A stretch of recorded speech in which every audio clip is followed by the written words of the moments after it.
시에서 비유를 찾기로 했습니다. 텍스트를 주지 않습니다. 일반적으로 각자 서로 자신들이 좋아하는 시를 고르기도 하는데 수업을 위해서는 김종삼의 길이라는 시를 찾아 적게 해요. 이때도 어떻게 하느냐? 시들이 적게 합니다. 필사라고 육필 기쁨을 느껴보라고 그래놓고 필사하는 동안 이 시에 쓰인 비유는 어떤 부분일까 너희들 찾아볼래? 그리고 앞에서 이야기했던 원관념과 보조관념 비유의 속성인 유사성에 대해 이야기하며 드디어 비유의 의미에 대해서 이야기해보고 합니다. 우리가 비유를 배우는 것은 함축적 의미를 강조하기 위해서인데 대부분의 국어교사들은 비유가 무엇이 있고 이 시에서 비유의 뜻이 무엇이어서 외우게 하거든요. 우리 아이들은 비유의 의미를 직접 써봐요. 그리고 얘가 은유법이고 직유법인데 은유법과 직유법이 어떤 차이가 있는지도 아이들이 해보게 합니다. 그런데 아까 제가 문혜린이 뭐라고 그랬습니까? 일상생활까지 넘어가야 된다고 그랬죠. 그래서 교과서 넘어서요 이제 야 인터넷 검색해 신문에서 한번 찾아볼까 유튜브에서 찾아볼까 매체 속에서 비유가 들어갈까 비유 이거 잘해서 돈 버는 사람도 있잖아요. 침대는 가구가 아닙니다. 이 한 줄로 돈 벌잖아요. 비유의 힘이에요. 비유의 힘. 언어의 힘이에요. 이걸 도대체 누가 가르쳐주고 누가 해보게 하겠다는 겁니까? 그리고 비유를 통해서 대화하게 보자. 이게 저희 국어입니다. 판단해 보십시오. 이른바 문해력을 이야기한다는 곳에 프로그램들이 진짜 문해력을 기르고 있는 건지, 그리고 그 아이들이 뇌를 활성화시키고 있는 건지, 그리고 그 아이들이 그렇게 배운 것들이 10년 뒤에도 20년 뒤에도 그들의 삶에 영향을 미칠 수 있을지 생각해 보시오.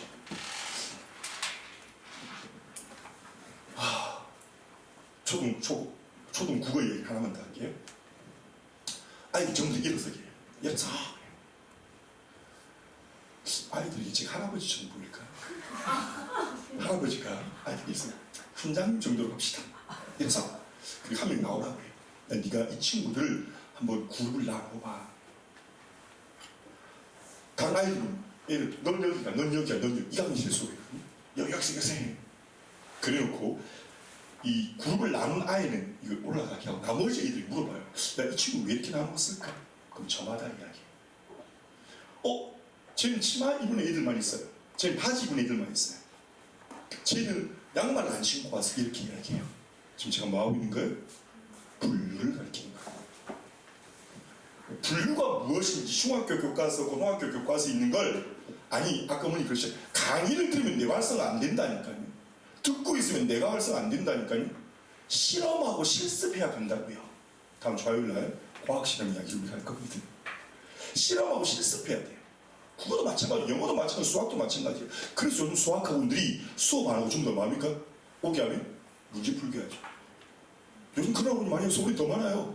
근데 부산 어머님들은 그럼 수업 안 한다고 그 수업료 내는 게 아깝다고. 원래 그게 맞는 거예요. 실험 실습이니까. 그래야 내가 활성화되는 거거든요. 맞잖아요. 이거 왜 하느냐면 문법을 해야 초등학생들에게. 제가 작년에 깜짝 놀랐거든요. 고2 과정이 돼야 품사의 통용이라는 걸 배우는데 품사의 통용이라는 용어는 1도 이야기 안 했는데 우리 초등 아이들이 품사 통용 관련된 문제를 해결해버려요. 그것은 뇌가 자극받았기 때문이겠죠. 품사, 동일한 형태를 갖고 있는 단어가 기능이 달라서 서로 다른 품사가 되는 경우, 이거 가르쳐주고 얘 문제 푼다고 해서 애들이 품사를 알겠습니까? 품사를 분류하려면 분류의 기준이 필요하거든요. 품사의 분류 기준이 형태, 기능, 의미라고요. 모든 품사의 분류를 외우면 안 돼요. 웃다는 동사, 기쁘다는 형용사, 나는 대명사 이렇게 외우는 게 아니라 형태, 기능, 의미와 이 세 가지 조건으로 따져보게 돼요. 그래서 분류를 가르치기 위해서 이런 것도 해요.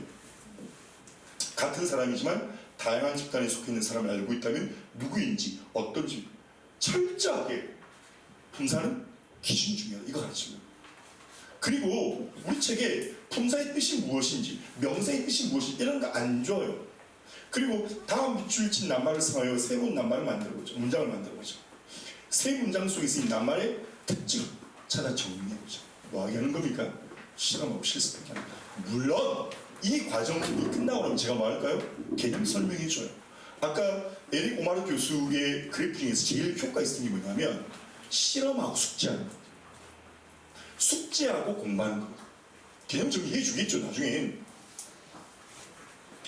그리고 보시면 어머님, 보세요. 다르죠.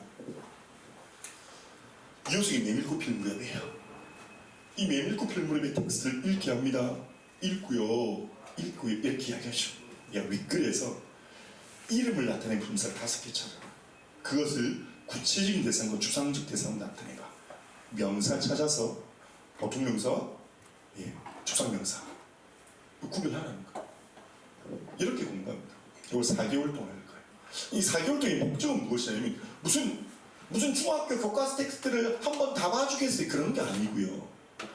어떤 공부든지 잘할 수 있는 뇌를 활성화하고 뇌를 쓰는 법을 일러줄 거라고. 여러분, 아까 강의 위주의 교실은 어떻게 되는 거냐면 머리를 쓰는 게 아니라 몸을 쓰는 교실이에요.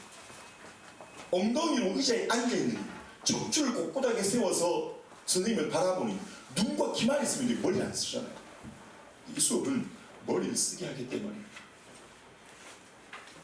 그래서 나만의 품사 레시피 얼마 재밌겠습니까? 조건을 고려해 가끔의 상황을 설명, 문장을 만들어야 하는데 그냥 만들면 안 돼. 이 문장을 만들 때 9개 품사 중 3가지 이하만 사용해라. 저마다 사고력을 이야기해요. 저마다 비판력을 이야기해요. 저마다 창의력을 이야기하고 저마다 상상력을 이야기하는데 정말 그렇게 자극될 만한 요소를 합니까? 이렇게 합니다. 이게 초등 국어이죠. 초등 국어 이야기는 이렇게 해서 우리 아이들은 뇌를 활성화시키겠다 말씀 좀 드리고, 이어서 그러면 너희들이 국어만 하는 게 아니고 뭐 독서라는 것도 하던데, 이렇게 다시 한번 관계합니다. 여러분, TV 시청하는 거랑 강의를 듣는 게 똑같아요. 뭐였냐면 실험해야 돼. 실험 직접 해봐야 되겠죠. 실제로 여러분 학습효과 피라미드에서 보면 그렇잖아요. 여러분 인터넷 강의를 듣는다, 책을 읽고만 있는다, 시청각 수업을 듣고 있다, 지금 제가 하는 것처럼 강의를 보고 있다, 교사 중심이 매 주입식 강의인데 학습효과가 30%밖에 안 돼. 어떨 때? 집단 토의할 때, 실제로 할 때, 말로 설명할 때, 이게 아까 제가 말씀드렸던 이게 IB에서 이걸 마이 보이스, 그렇죠.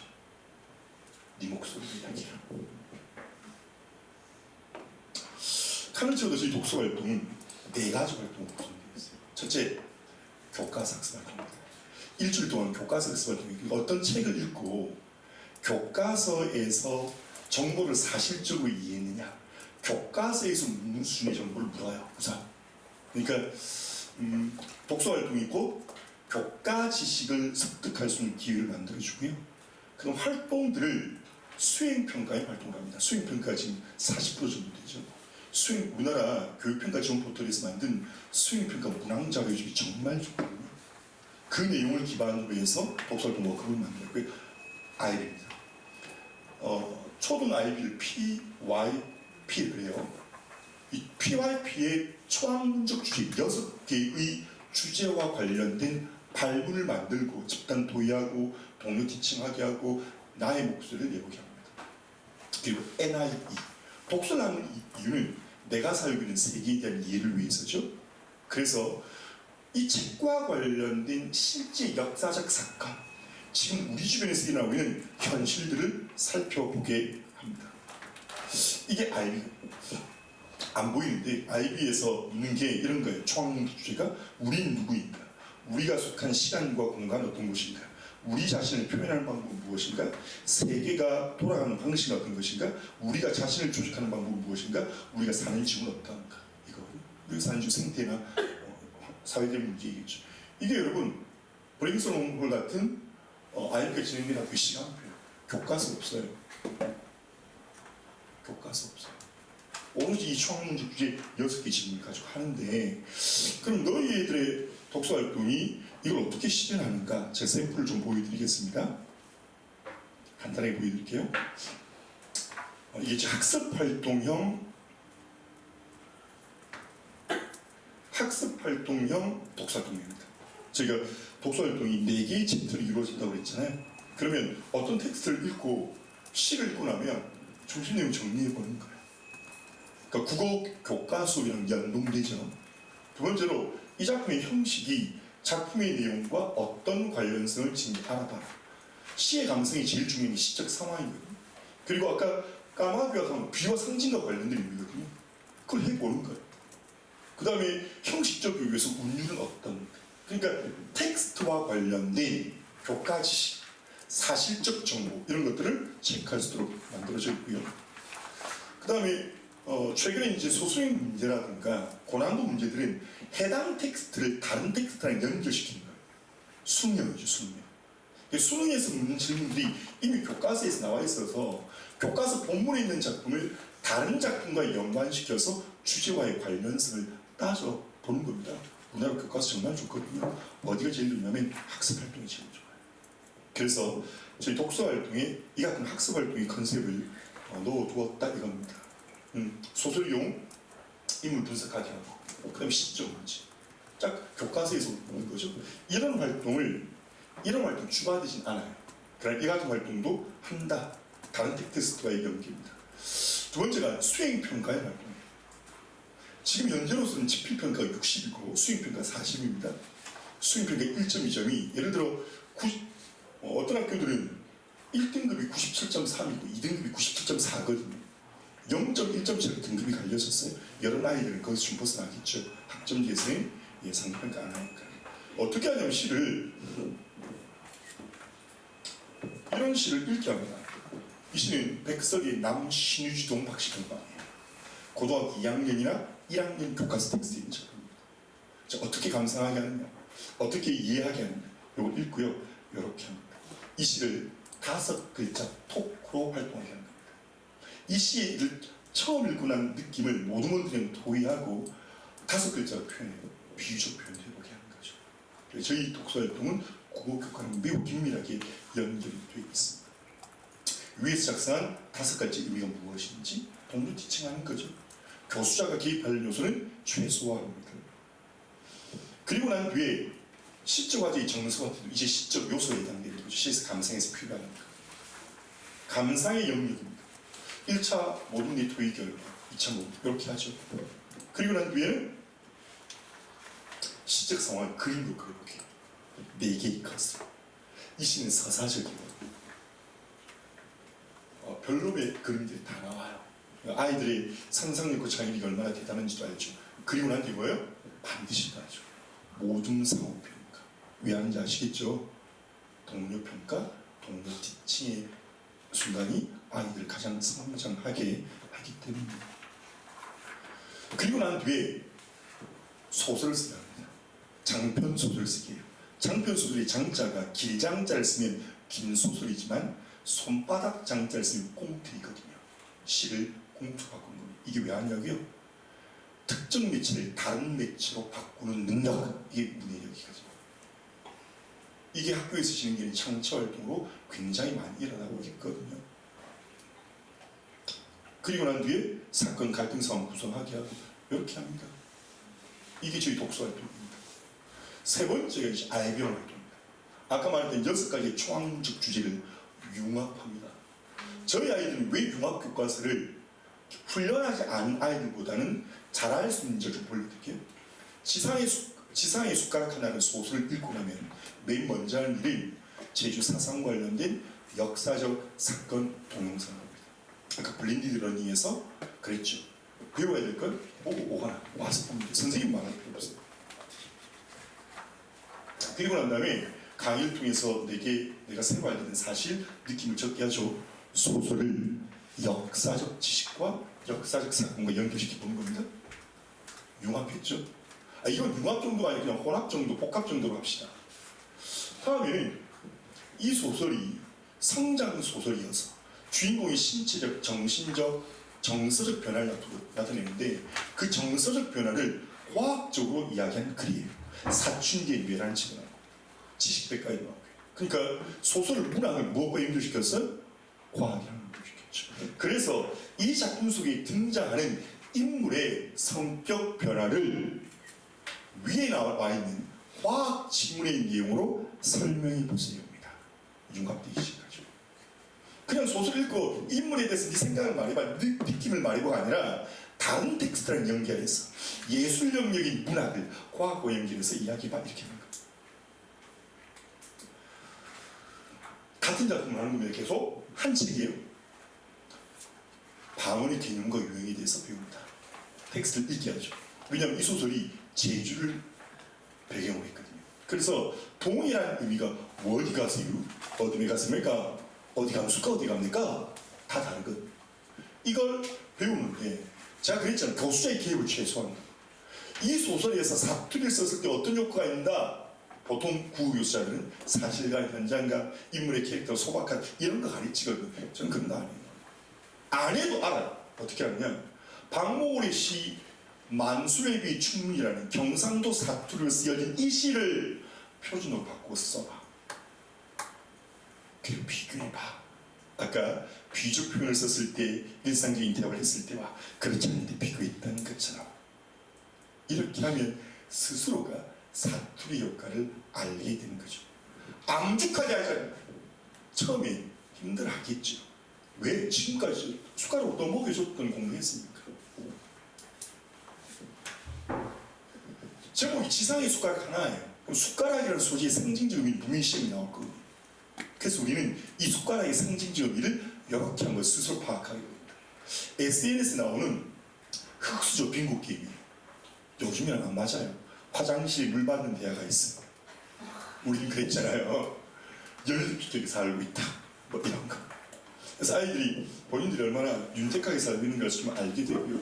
그리고 난 다음에 수저 개념과 관련된 즉 소설 문기를 현실 아까 PIP에서 뭐가 나왔습니까? 내가 살고 있는 현실에 대한 이야기 초학문적 주제가 나왔잖아요. 그러니까 소설 한 권 읽고 역사랑 연결시켰고 과학과 연결시켰고 현실과 연결시켰죠. 그 다음에 뭐지? 감각에 대한 이야기네요. 이 소설 읽어보면 냄새 이야기가 많이 나오고 무슨 냄새 누구 기억, 무슨 냄새 어떤 사건이 기억해요. 실제로 과학적으로 우리의 추억을 관장하는 건 우리의 오감 중에 후각이에요. 그래서 소설을 읽으면 또 과학집을 읽어요. 융합이잖아요. 후각이 감각적 작용이 우리의 추억 어떤 관련이 있는지를 이렇게 과학적인 텍스트를 읽어보는 겁니다. 그리고 난 다음에 이제 나죠. PYP 총문적 주제의 가장 중요한 건 나거든요. 나에 대한 얘기거든요. 그래서 그 냄새와 관련해서 가장 좋아하는 냄새는 뭐야? 아빠의 냄새는 뭐야? 엄마 냄새 어때? 엄마 냄새 떠올리면 어떤 일을 하고 싶어? 이런 질문이에요. 저희 설명회 때마다 말하는 재밌는 이야기 많이 나옵니다. 엄마 이야기, 엄마 냄새 어떤 냄새야? 샤넬 넘버 5 이렇게. 야, 너 어떻게 그걸 알아? 아빠가 잘못할 때마다 엄마한테 향수를 사다 줘요. 그럼 엄마 화장대 향수 얼마나 많아? 가득 찼어. 이렇게 이야기해요. 애들이. 진짜 애들 그래요. 진짜 생살 현장에서 내 이야기라는 거예요. 보세요. 융합 교과서 우리 아이는 쉽게 만들 수 있어요. 지상의 숟가락 하나 보면 기생충 이야기 나거든요. 기억나시죠? 여러분들도? 여러분들 아니겠다. 미안해요. 같이 취급해서. 우리 재면에 갔었잖아요. 해 갔었거든요. 이런 이야기가 나와요. 자, 근데 논문에 1960년대 한국의 회충 감염의 사회사라는 논문 아이들 읽기. 아십니까? 우리나라 회충을 미국에 수출했던 거? 머리카락 수출한 건 아시죠? 가발만. 회충 수출했어요. 미국 아이들에게 회충을 설명해야 되는데 설명할 길이 없네. 왜 간식 쏘면 도움이 안 되잖아. 그래서 보여줘야 돼. 실험 실습해야 돼. 그래서 한국인들이 회충 가져와서 보여준 거죠. 진짜입니다. 신문에도 났었어요. 소설 읽으면서 그런 현실 문제 NIE로 연결하는 거예요. 그런데 제가 만든 책이지만 신문 기사 보는 겁니다. NIE 활동하는 겁니다. 과거 신문 찾아보는 거예요. 놀라운 건 이 텍스트를 지상의 숟가락 하나를 읽었는데 이 텍스트로 독서 활동하고 나면 난 책을 한 20권 읽은 느낌이 들어요. 조경래 선생이 한강에 보니까 지금 우리는 국가적 차원에서 1센티 달러라도 벌어들이는데 눈을 풀 때 외화의 경제 신장 효과를 더 설명할 필요 없잖아. 작품 속의 대사예요. 여기 나오죠? 회충 표본모의 1,000개는 미국으로 수출되는 것이었자 그건 국민학생들 교육입니다. 소설 한 권을 NIE랑 내가 살고 있는 세계에 대한 이해랑 다른 텍스트랑 연결했죠. 지상의 숟가락 하나를 조정성이 한강으로 연결시킨 거예요. 오정이의 중빈 거리에 보면 회충약 먹는 이야기 나요. 회충문에 오더니 한국인도 오래 잊었습니다. 그래서 중국인 거리다 글을 고소가 회충 이야기를 신문 봤죠? 조정의 한강 봤죠? 오정의 중국인 거리 봤죠? 또 가요. 지상의 수가각한 이제 텍스트 4개죠. 여기서 그치지 않고 어디까지 가느냐? 봉준호 감독의 영화 기생충까지 연결돼요. 문희력은 그에 그치지 않거든요. 그러니까 이런 환경이 우리 아이들을 놓아두겠다는 겁니다. 우리 아이들의 뇌를 자극하고 활성화시킬 수 있는 환경이 놓아두겠다는 거예요. 마지막입니다. 칸제도 독서활동은 학습활동 중심, 수행평가활동 중심, 융합 IB형 그리고 NI입니다. 신문 활용이죠. 이달부터 저희 칸제도 독서활동은 교육부 장관상에 도전을 해요. 한국신문협회가 이상기후와 재난안전교육이라는 NI 활동 패스포트를 만들어서요. 이 활동에서 제출하면 우리 아이들은 저희와 함께해서 각자가 낼 겁니다. 그러면 1등하면 상금 100만 원과 함께 교육부 장관상, 이후에 한국신문협회 회장상을 줍니다. 이거 이제 더 이상 구할 수가 없습니다. 저희는 확보를 다 마쳤고요. 초, 중, 고 다 따로 시상을 합니다. 왜 저희가 이걸 하냐면 작년에 레이첼 가스님 신문개봉을 읽고 그다음 교육부와 환경부가 함께 만든 교육부 환경부 기상청이 만든 환경일기를 했어요. 환경일기를. 그리고 올해는 헬레나 노르베이고지 여사의 오래된 미래라고 이것도 발동해요. 왜? 2025년 개정교육과정 고교학점제의 핵심 교육의 축이 바로 생태 안전교육입니다. 생태 재난교육입니다. 그래서 지금 주변의 고등학교들의 거의 모든 과제들의 10%에서 20%가 환경과 관련된 키워드를 무조건 넣습니다. 무조건 들었어요. 무조건 거의 열심히 하는 학교들. 그래서 이 부분을 선택했는데 이렇게 진행됩니다. 사라진 꿀벌 80마리짜리 한국일보이고요. 세계입니다. 우선 저희가 준 텍스트를 읽게 하죠. 꿀벌이 사라진다는 것의 의미가 무엇이냐? 여러분, 꿀벌이 사라졌더니 연간 6조의 손실인데요. 꿀벌이 사라진 이유는 이상기후 때문이죠. 그런 것들을 이제 알게 되는 겁니다. 꿀벌 실종 사태 재발하는 대로 정부는 이런 거예요. 벌의 건강까지 신경 써야 됩니다. 이렇게 하고 아이들에게 이런 활동을 하게 하죠. 신문기사를 읽어보면 신문은 수꽃과 암꽃의 수정이 이루어져야 씨를 만들거나 열매 맺는 것을 알 수 있어요. 꿀벌은 수꽃이 꽃가루를 암꽃처럼 겨주 수비는 역할을 맡습니다. 식물의 수분방. 뭐지? 독서하고 있는데? 과학하나요? 과학 교과서에서 이거 배우는 거랑 독서 활동하면서 이걸 배울 때 어떻게 다를까요? 근데 그것이 갖고 있는 현실적 의미를 아이들께 외우치죠. 딸기, 수박 등 맛있는 과일을 먹으려면 꿀벌의 도움이 필요합니다. 신문기사 1에서 작물별 벌의 유전들을 찾아 적습니다. 이러니까 강의를 듣는 게 아니잖아요. 애들이 시행착오를 겪으면서 실험하고 실습하니 뇌가 자극되겠죠. 아니 적어도 강의를 하는 것과는 비교가 안 되겠죠. 그린워싱이라는 거 있어요. 친환경이라는 이름을 가지고 마케팅하는 게 순뻥이라는 뜻이에요. 실제로 친환경 제품이 아니더라는 겁니다. 우리 아이들이 이렇게 비판적 사고, 비판적 의식을 심어줍니다. 친환경 제품이라고 홍보되어 있는 상품들과 관련된 관련 기사 읽고 환경 관련 기사에는 영어로 된 용어가 많습니다. 이해되지 않는 용어에 대해서 찾아보세요. 실험이죠. 실습이죠. 선생님이 설명해 준 게 아닙니다. 그린워싱의 원인과 그것이 사람들이 미치는 영향은 무엇입니까? 말로만 기후에 여러분 스마트폰을 보고 있는 것, 유튜브를 보고 있는 것도 이상기후의 원인이 되고 있는 거 아시죠? 판교에 왜 그 데이터 센터 있지 않습니까? 대단한 전력이 손실되거든요. 우리가 하루에 서너 시간, 너댓 시간 동안 유튜브를 보고 있으면 전력 손실량이 과거 유튜브나 IT, 우리가 인터넷에서 많이 보기 전보다 전력 손실량이 20-30% 늘었다거든요. 그러니까 다이어트를 하되 내 몸 다이어트뿐만이 아니라 데이터 다이어트도 해야 돼요. 아이들에게 우리가 의미 없이 뭐 웹툰을 본다거나 유튜브를 보는 것도 이상기후의 원인이 되고 있다. 나는 이상기후의 피해자가 아니라 이상기후의 가해자가 될 수 있음도 아이들이 늘려주는 겁니다. 그리고 기사를 읽고 새롭게 알기는 사실 정리해봐. 내가 평소에 사용을 이거 보면 양심에 좀 가책도 느끼겠죠. 이게 저희 독서 활동입니다. 가뭄에 목이 말라. 그러니 카늘저도 독서 활동은 4가지 활동입니다. 학습 활동을 통해서 교과지식 습득하죠. 수행평가에 중요한 다양한 활동들을 교육평가 지원 포털에서 만든 수행평가 문항 자료를 근거로 해서 활동해보죠. 그리고 아이들 융합교육하자. 그리고 현실의 문제를 실물을 통해서 파악해보자. 자, 여러분 표정을 보시니 이렇습니다. 저 사람이 하는 말이 좋은 말인 것 같아. 좋은 말인 건 분명해.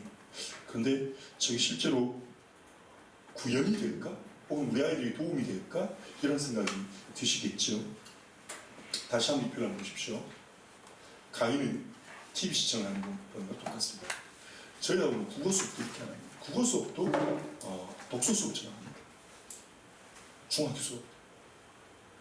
중2도 그렇게 중3도 제가 시간이 없어 많이 못 보여드리는데 분기별 수업에서 세특 관련 수업이라고 했어요.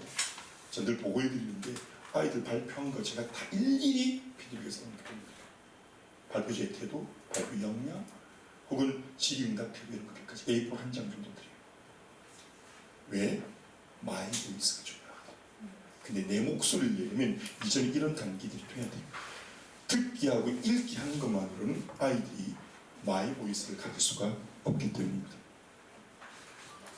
제가 이걸 오늘 아침에 배웠어요. 제가 시골에서 하고 나는데 서울 가서 강의를 좀 많이 하는데요. 학생 1,500명을 두고 있는 학원의 대표이사입니다.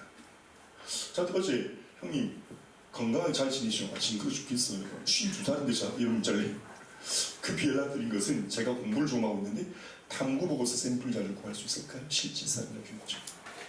제가 이 학원에 강사를 한 50명들을 대상으로 제가 두 달 전인가 세 달 전인가 강의하고 왔거든요. 탐구보고서가 대세시대가 온다. 자기 학원에 진로진학 컨설팅 소장이 따로 있는데 그런 이야기를 했더래요. 근데 제 이야기를 듣고 필요하다는 걸 알았는데 갑자기 분위기가 좀 동이 달라져요.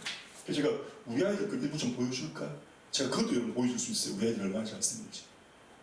우리들은 이런 훈련을 계속 받으면 영광입니다. 하고 이런 말을 하는 거예요. 형님이 말씀하실 때가 온 것 같다.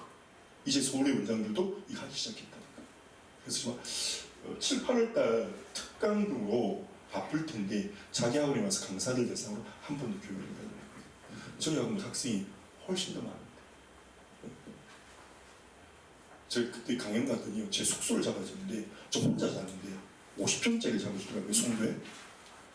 제가 그 대접 받고 와서 강의해요. 또 해달래요. 갈 거예요. 해줄 거예요. 부산 엄마들이 모르니까 소리 애들도 알려줘요. 지금까지 제 강의를 이 설명을 들으신 여러분들 이렇게 생각해요. 저 사람 말 좀 괜찮은 것 같아. 근데 요식 밖으로 나가면서 그래도 중간고사 쳐야 되는데 이럴 거야. 제가 콕 집었죠. 제가 신기가 있다니까요. 뉴욕타임즈의 마이클 모스라는 기자가 배신의 식탁이라는 책을 썼습니다. 시리얼로 유명한 켈로그 이렇게 광고해요. 맛있고 영양이 풍부한 아침 식사, 엄선된 건강한 재료, 온타가 나네. 기억력, 집중력감. 켈로그 몸이 이래요. 완벽한 식품. 게다가 엄마들이 아침에 안 바빠도 되죠. 영양 풍부하죠. 이게 지금까지 암기식 교육이었던 거죠.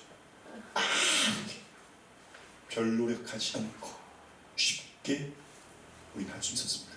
근데 알고 봤더니 켈로그의 절반이 설탕이라는 거죠.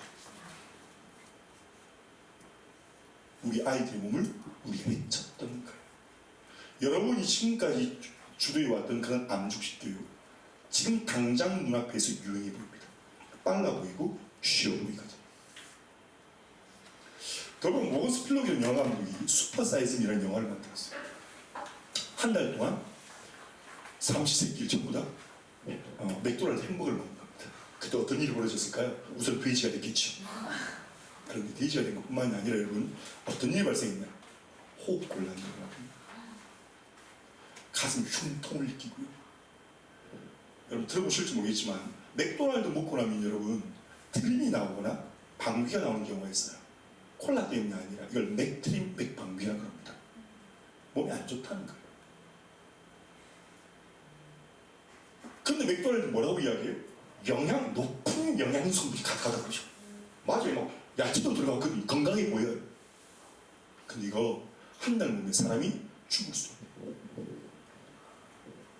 지금까지 우리 아이들에게 주었던 압도적인 강제적인 그리고 주입식 교육, 암죽식 교육은 일정한 역할을 했습니다. 언제요?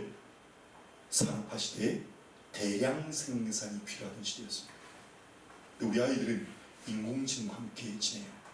인공지능 변호사, 인공지능 의료 로봇들이 우리와 함께 지냅니다.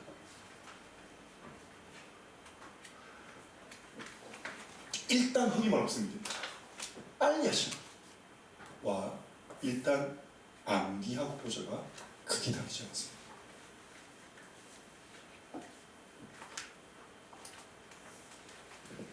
혹시 라틴어 수업이라는 책 보신 분 계십니까? 라틴어 수업. 라틴어 수업이면 포스트캄 나베 풀멘 트란스이트 나비스 렐린 쿠엔다 에스테인 풀 이거 없이 그냥 읽어요. 멋있는데 그죠? 뭔 소리인지 모르니까. 그런데 이 말의 뜻이 이렇습니다. 강을 건너고 나면 배는 강에 두고 가야 합니다. 강을 건널 때는요, 그 강은 매우 유용했죠. 하지만 강을 건너고 쓸모없어진 배를 아깝다고 지고 가면 거추장스럽죠. 원래 장점이었던 것이 단점이 된 겁니다. 지금까지 암기식 교육은 공장식으로 돌아가던 산업화 시대의 학교 교육들입니다. 여러분이 어떤 특목고나 자사고를 보내고 싶다? 과거 영재학교, 국제고, 외고, 전사고를 보내고 싶다. 그 학교들이 수업의 70% 이상은 토론과 토의입니다. 토론과 토의를 중심의 학교를 보내기 위해서 영시키고 있는 경우는 암죽식 교육이죠. 그래서 그 아이 가긴 하는데요. 가고 난 뒤에 아무도 못하죠. 루시아의 새는 날아가면서 뒤돌아보지 않는 책을 보면 이런 구절이 나와요. 새는 날아가면서 뒤돌아보는 법이었다. 고기를 걷고 뒤돌아보는 새는 이미 죽은 새다. 강을 건넜으면 지금까지 우리에게 유용했다고도 할 수 있는 압도적이고 강제적인 주입식 교육, 암죽식 교육 묻히고 두고 문해력 기반의 학습을 해야 하는 시대인 이것은 단순하게 초, 중, 고 공부를 잘하기 위한 것이 아니라 우리 아이들이 살아가는 미래 시대에 필요한 역량이고 그 갖추지 못하면 잉여적 존재가 될 수 있다는 위기적 인식으로부터 비롯돼야 합니다. 앞으로 날아가는 새는 고개를 돌아보면 안 됩니다. 바람의 압력 때문에 풍력 때문에 고개가 꺾여질 겁니다. 여러분들 제 이야기를 들으시면서 상당 부분 동의하시는 부분이 있으실 거라고 생각해요. 그러나 여러분은 배신할 겁니다. 배신의 식탁, 슈퍼사이즈미, 여러분 그렇게 될 가능성이 있거든요. 그런데 2025년 고교학점제가 성큼 다가와 그랬습니다. 여러분이 지금부터 제일 경계해야 될 말은 지금까지 여러분들에게 조언해 주었던 선배, 언니들의 말입니다. 왜요? 전혀 다른 세상이 될 겁니다. 아까 수능 킬러 문제 이야기도 나왔는데요. 그 이야기도 여러분 이야기 아니지만 수능은 지금 2018년 2가지 아이 나왔죠? 수능이 자격고사가 될 가능성입니다. 그냥 수능 시험 쳐서 합격하면 60점 되면 넌 대학에 들어갈 자격은 주어져. 다만 대학별 면접이나 문수는 따로 쳐야 돼.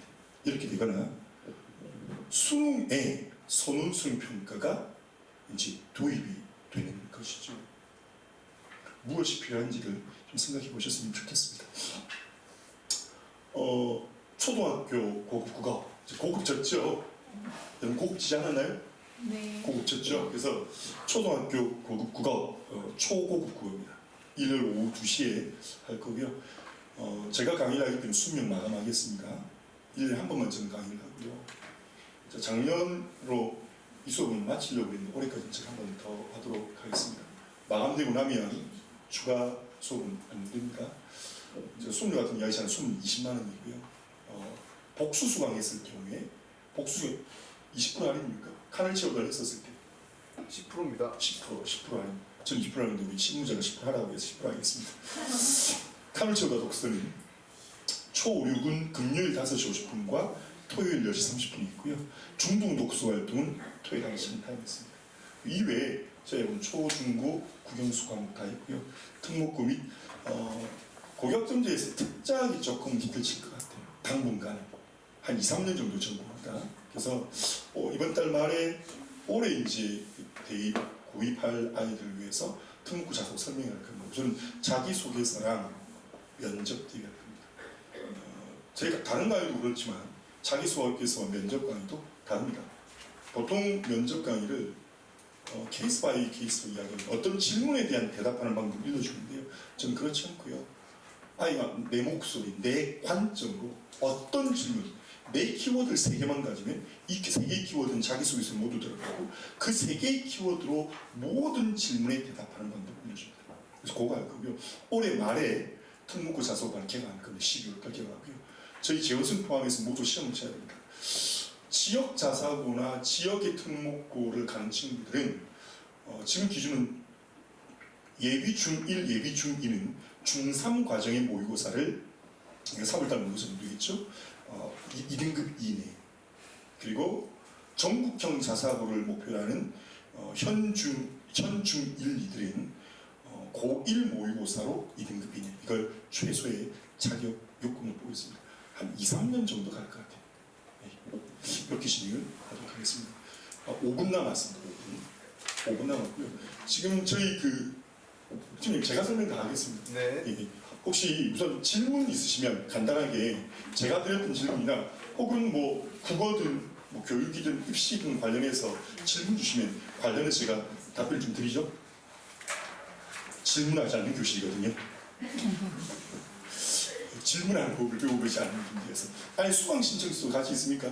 네, 있습니다. 예, 수강 신청 결정하신 분들은 작성해서 나가시면서 제출해 주시면 선착순으로 마감해서 공지하겠습니다. 작년에 3시간 만에 마감이 됐고요. 이번에 어떻게 될지 모르겠습니다. 다른 시간에 열어달라고 하시는 분들이 계시는데 안 됩니다. 저는 그 시간밖에 안 됩니다. 질문 없으신가요? 어떤 적인 의문입니다. 지금 일요일과 토요일에 하는 초등 국어 수업에 예. 선착순 마감이라고 하셨는데 어떤 특정한 레벨이나 학생들의 능력치를 필요한 없습니다. 왜 없냐? 여기 앉아 있는 그 어떤 아이, 어머님이 어떤 아이들도 이렇게 안 해봤을 거예요. 다 똑같아요. 근데 심지어 어떤 애도 어떤 경우도 되냐면요. 진짜 지 목소리만 내는 애들이 있어요. 쌤 말도 안 듣고, 지 말도 안 듣고. 그런 아이도 5주, 6주 정도는 달라집니다. 작년에 초5가 이반에 함께 있던 애가 있습니다. 처음에는 미쳐 하더라고요. 저도 미칠 것 같았었거든요. 그런데 5, 6주 지나니까요. 선배들이 보지 못한 것들을 이야기하시고 사실 그런 아이들은 한국에서 교육시키면 안 돼요. 네. 보내야 돼요. 유전글밖에 이렇게 안 하기 때문에 유전글 같지 않은 곳에 환경에 놓이기만 하면 걔는 천재 소리 들을 거예요. 그러니까 저는 이렇게 생각해요. 한국에서 잘 안 된다는 아이들이 안 되는 게 아니라 구닥다리 한국식이 안 맞는 거죠. 예. 그렇습니다. 상관없습니다. 어머님 제가 한 강의에 400명 놓고 수업받은 사람이거든요. 네. 20명 정도는 또 다른 질문 어떤 질문이 괜찮습니다. 제 개인 신상에 대한 질문 아니면 됩니다. 없나요? 없으신가요? 수강 신청서 입구 안에 보시면 초등 국어 수업이 어떻게 구성되는가 여러분 언제든지 변경 가능합니다. 아이들의 성향에 따라서 작년에는 푸드 테라피도 했었거든요. 수업 시간에 환경 관련된. 근데 변경 가능한 수 있습니다. 초, 중, 고 국어까지 다 됐습니다. 탐구 보고서 안 들어가 있고 맨 뒤에 보면 타임테이블이 있으니 타임테이블을 확인해 주시고요. 네, 수강 신청서 있습니다. 또 질문 예원님. 이거 매년 한 번씩 개방하시는 건가요? 모르겠습니다. 사실 올해는 제가 안 하려고 했거든요. 제가 안 하고 우리 선생님들이 이런 데 훈련이 잘 안 되어 있으니까 선생님들 좀 힘들어요. 그래서 가급적이면 하려고 하겠지만 말씀드렸다시피 이제 아이들 저를 할아버지 볼 거란 말이죠. 그래서 훈장보다는 앞으로 하긴 할 텐데 제가 할지는 모르겠습니다. 또 질문 있으신가요? 없으십니까? 나중에 끝나고 난 뒤에 저한테 따라오셔서 원장님 이렇게 하지 마시고 전체에서 질문하셔서 예, 18차시가 18주 예 그렇습니다. 예. 내달하고 주십니다. 예, 그 초중고 주중에 교과 수업하는 거 있잖아요. 예. 국영수가 예. 본인은 소문에 의하면은 입학할 때 예. 테스트는 아니지만 역량 진단 평가를 진행했고요. 예를 들어 이제 제가 이번에도 저희 아이들이 이걸 하려고 했는데 저희 애들 한 2달 정도 지나고 하려고 그래요. 네. 어머니 이런 소문인지 모르겠는데 제가 신기가 있다는 소문이 있거든요. 진짜 진짜 엄마 아빠 요즘 관계 안 좋은데 제가 뭘 하냐면 필적 분석과 문치 분석 아이들이 글이 쌓이면 아이들의 필압, 글의 기울기, 자간, 행간 글의 수직, 하강의 방향 이런 것들을 위해서 필적 분석하고요. 유럽에서는 이걸 뇌의 흔적이라고 합니다. 문체 분석합니다. 이 아이들이 사용하는 어휘, 문장의 구조, 문장 구성 방식 이걸 하는데 한 2달 뒤에 하려고 제가 너무 힘이 들어서 그건 하나 분석하는데 한 2시간 정도 걸리고 어머니를 뵀는데 1시간 정도 걸려서 어머니를 답 내려면 한 60시간 정도가 필요해서요. 이번에도 사실은 영양진단 평가를 하고 하려고 했는데 이건 입학 테스트의 그 자격 조건은 아니고요. 그렇게 하려고 했는데 이건 안 했고요. 근데 중등의 경우 영양진단 평가를 합니다. 그래서 수학의 경우는 해당 과정과 아이가 지금 하고 있는 과정과 저희 과정이 일치하는 걸 보고요. 영어 설명이 곧할 텐데 저희 영어가 이번에 교재 업그레이드에서 나오는데 영어 교재 수준이 굉장히 높습니다. 그러니까 보통 영어 공부가 텍스트 하나에 단어 묶고 뭐 빈칸 묶고 순서 묶고 그러잖아요. 근데 저희는 텍스트 하나에 다 물어요. 빈칸, 순서, 어휘, 어법 뭐 다 묶거든요. 그리고 논술까지. 지금 밖에 보면 책 전시되어 있을 겁니다.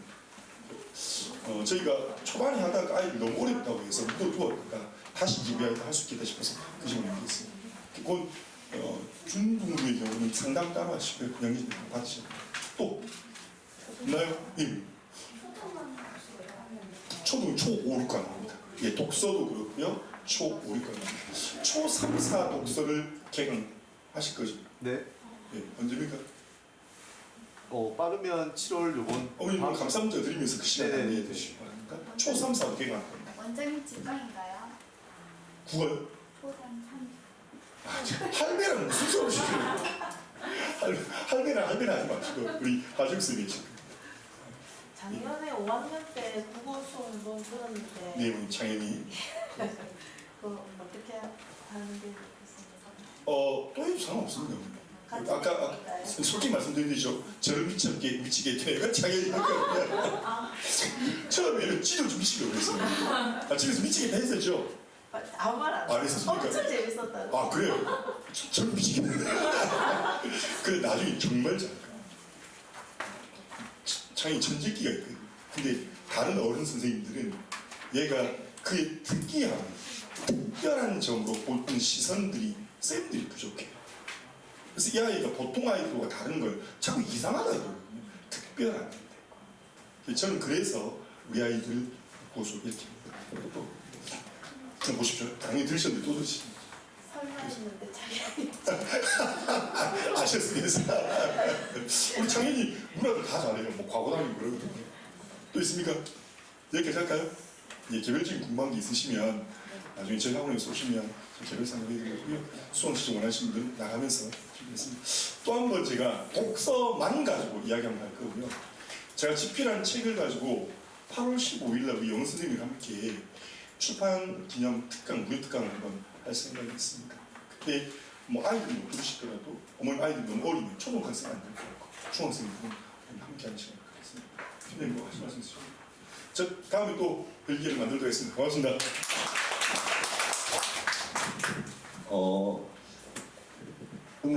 그 교무팀장 하주입니다. 반갑습니다. 다른 게 아니라 저희가 지금 나가실 때 이제 수강 신청서 작성해서 주고 가시면 될 것 같고요.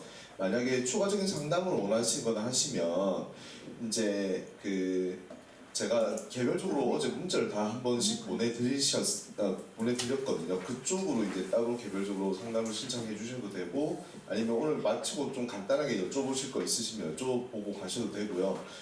저희가 지금 향후에 지금 계획되고 있는 설명의 일정이 조금 있습니다. 7월달에 좀 저희가 설명을 많이 진행을 하는데 다음 주에는 일단은 초등 과학 설명회 진행이 될 거고요. 그 다음에 이제 영어 설명회가 진행이 될 건데 저희가 원래는 특목자사고 아까 원장님께서 설명하셨던 그 설명회를 28일 날 원래 진행을 하려고 했었는데 28일 생각해보니까 제일 휴가를 많이 가는 시즌이시더라고요. 그래가지고 저희가 그걸 일정을 조정을 할 생각입니다 지금. 그래서 향후에 저희가 조금 문자를 많이 보내드려도 조금 양해를 부탁드린다라고 말씀을 드리고 싶고 오늘 어떻게 뭐 설명회 잘 들으셨습니까? 네, 저도 이제 뒤에서 듣고 있는데 제가 하고 싶은 말들을 원장님께서 많이 하시더라고요. 실제로 저희 독서 활동을 해보신 어머님들도 계신데 제가 지금 초등 독서는 제가 진행을 하고 있거든요. 그래서 저도 깜짝깜짝 놀랍니다. 한 번씩 어떻게 아이들이 이런 생각을 할 수가 있지?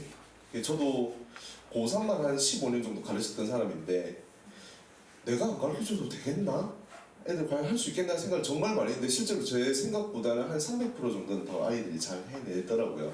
그러면서 제가 강의를 한 지 한 15년 정도 많이 느낀 게 내가 덜 가르쳐야 애들이 더 잘하겠구나.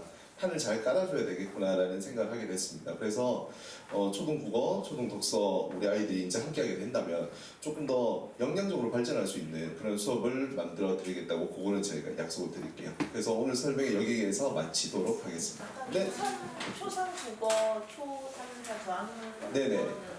해설이 초3자 국어 독서 같은 네. 경우에는 지금 저희가 그 일정을 조금 조율을 해야 됩니다. 왜냐면 평일에 저희가 지금 생각을 하고는 있는데 만약에 그 인원수가 되면 열리게 된다면 조금 더 시간을 어머님들이 수강하실 수 있는 시간을 최대한 저희가 좀 조율해서 맞춰볼 생각이거든요. 그래서 네?